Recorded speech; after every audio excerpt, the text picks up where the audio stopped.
Mwendi Faridah Ndawusi Muwa Princess. Hey. Omubwati.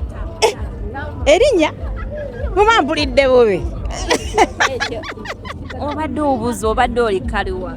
Nga gyendi nkakalabya ngenda n'ensa tewaliwo ekirala. I'm there. Okubula nga owa. Obadde obuzenga ku maaso ne mu industry obadde oli kuki what have you been up? Industry mwendi munyo eya Uganda. Nnyingi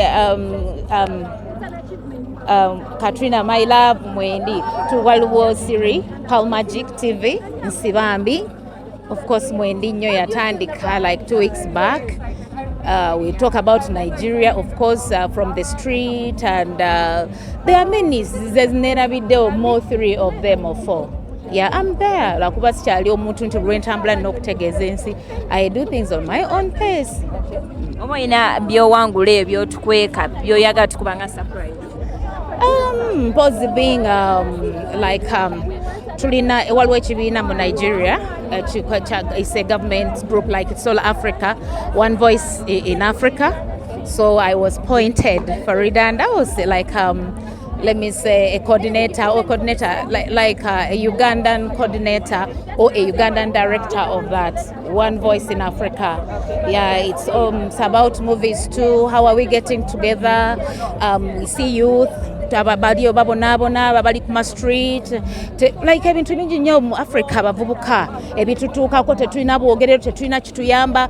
Waliyo abali eyo abalema tebalina buyambi, waliyo abali eyo baba muzibe naye ng'ate government esinga kulaba bano fe abavaayo nga fe ba celebrities but behind eri abantu abali obubi. So kibiina ekyo ne kivaayo nga ansi yonna they get one face like celebrity faces. So I was appointed.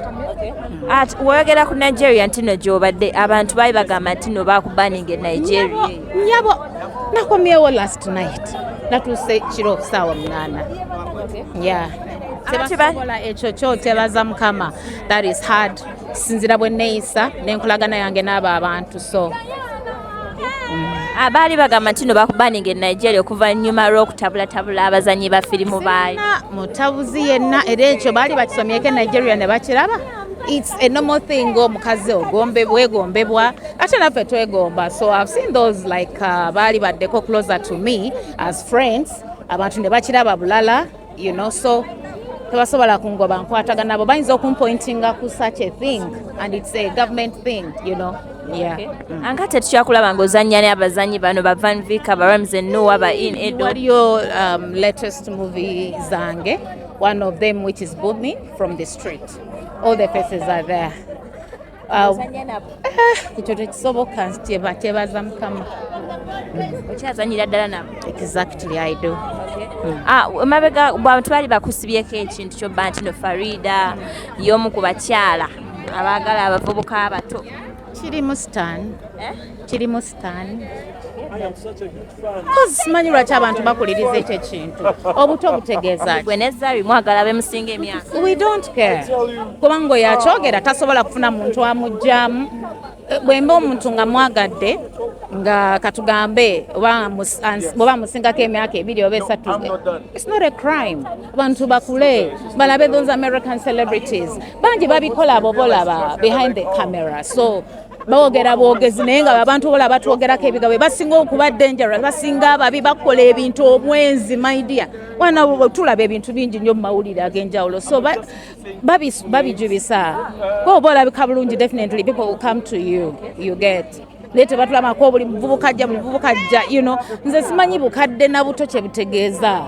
Look at those who are talking and look at me, you know. So tokiinaako buzibu kwagala muvubuka gwosinga? Nze nkola kinyomera. Yes. I don't care. That's it. Nze bo bebanzala, you know. Nabo nkugambe nabo bakola ebyo ebintu naye batunulira nnyo ffe abantu ffenna abali mu maaso ga kamera. Yeah. So for me, I don't care. I do whatever makes me happy. That's Faridah Ndawusi.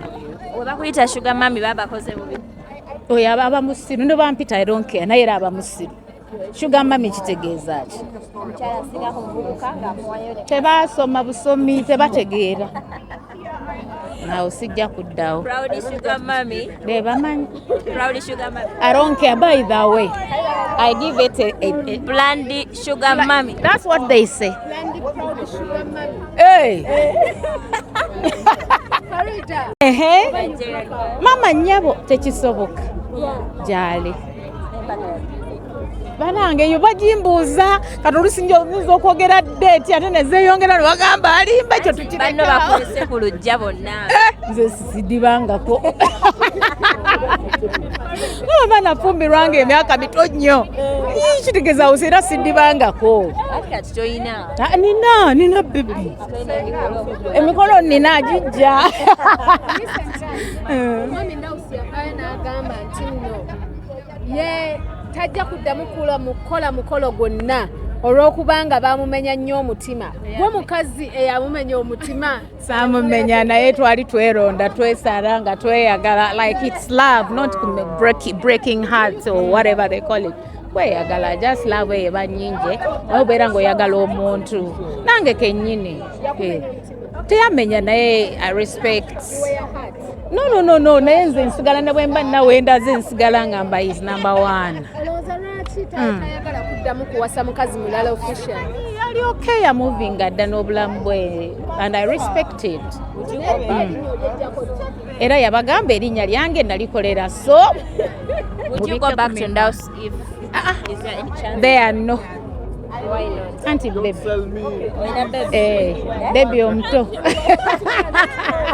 Toda mabega. Kola ki? Ebyokulya.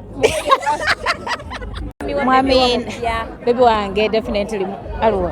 Mwami Ndawusi nkwagala nnyo bale kumpa kitiibwa. Yes, nga mukwano gwange ayagala nnyo mwanange, he's a good dad. More blessing. That's what I can say Mwami Ndawusi. Baby. Oyo yasinga naawe, much love. Kirabika kitya ng'olina bebi ate ng'okyawaana bebi daddy. Oli Muwa Ekitibwa. Tampisanga muko ku maaso. Tukwatagana ng'abantu. So abalala muba mutandika butabanga mwekuuta biki, you know. N'abaali boogera hey Faridah Ndawusi enemies. Mbasaasidde. Thank you so much.